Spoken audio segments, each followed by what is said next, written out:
আসসালামু আলাইকুম। আবার একটা ভিডিও নিয়ে হাজির হয়ে গেলাম আপনাদের সামনে।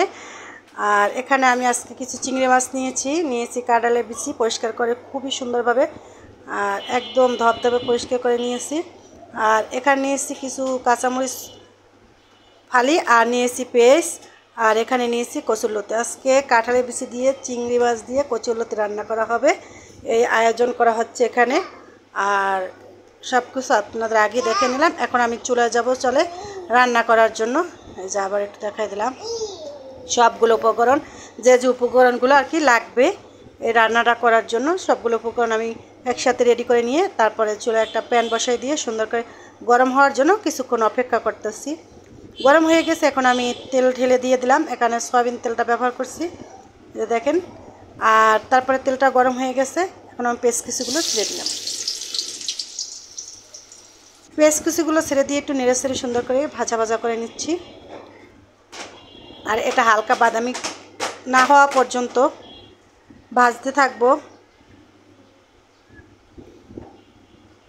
এই যে এখানে একটু দিয়ে দিলাম রসুন বাটা, কারণ রসুনটা দিতে হবে যেহেতু লতিতে গলা চুলকাতে পারে, এই জন্য রসুনটার পরিমাণটা একটু বেশি দিবেন, তাহলে দেখবেন আর গলা চুলকাবে না আর চুলকানোর সম্ভাবনাও থাকবে না। যাই হোক, এখানে মশলাগুলো ভাজা হয়ে গেছে, এখন আমি চিংড়িগুলো দিয়ে দিলাম। চিংড়িগুলো দিয়ে সুন্দর করে নেড়ে চেড়ে একটু ভাজা করে নেব। আর এখন যে সুন্দর একটা সেন্ট আসবে, তখনই বুঝে যাবা যে আমাদের মশলাটা রেডি হয়ে গিয়েছে। এই যে মশলাটা একদম পারফেক্টভাবে রেডি হয়ে গেছে। এখন আমি এর ভিতরে দিয়ে দিব হলুদের গুঁড়া, মরিচের গুঁড়া আর একটু ধনিয়ার গুঁড়া। আগে একটু গরম পানি দিয়ে নিলাম যাতে গুঁড়া মশলাগুলো না পুড়ে যায়। এখন আমি গুঁড়ো মশলাগুলো দিয়ে সুন্দর করে নেড়ে ছেড়ে দিলাম। নেড়ে ছেড়ে সুন্দর করে একটু মশলার সাথে পানিটা মিশিয়ে মশলাটাও ভালোভাবে কষিয়ে নেব। একদম দেখেন তেলটা উপরে চলে আসছে আর মশলাটা কষানো হয়ে গিয়েছে। এখন আমি কাঁঠালের বিচিগুলো দিয়ে একটু ভালোভাবে আবার কষিয়ে নেব মশলার সাথে। কাঁঠালের বিচিগুলো মানে এমনভাবে কষিয়ে নিতে হবে যেন হাফ সিদ্ধ হয়ে যায়। এই যে দেখেন এখানে কিন্তু কাঁঠালের বিচিগুলো কষানো হয়ে গিয়েছে। আর এখন আমি লতিগুলো দিয়ে দিব।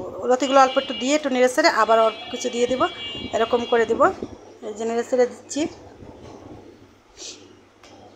আর কাঁঠালের বিচি, লতি, চিংড়ি যারা না খেয়েছেন তারা একবার খেয়ে দেখবেন, সেই পরিমাণ মজা। সবগুলো লতি ঢেলে দিলাম। ঢেলে দিয়ে এখন নেড়ে ছেড়ে সুন্দর করে আমি ঢাকনা দিয়ে কিছুক্ষণ রান্না করে নিব আর কি। এই যে দেখেন একদম শুকিয়ে গেছে। এখন আমি এর ভিতরে একটু গরম পানি দেবো সেদ্ধ হওয়ার জন্য। এই যে গরম পানিটা অ্যাড করে দিলাম, দিয়ে এখন ঢাকনা দিয়ে রান্না করে নেব কিছুক্ষণ। তাহলে আমাদের কচুরলতি আর কাঁঠালের বিচি চিংড়ি হয়ে যাবে। এই যে একদম মাশাআল্লাহ খুবই শুকনো করে নিলাম।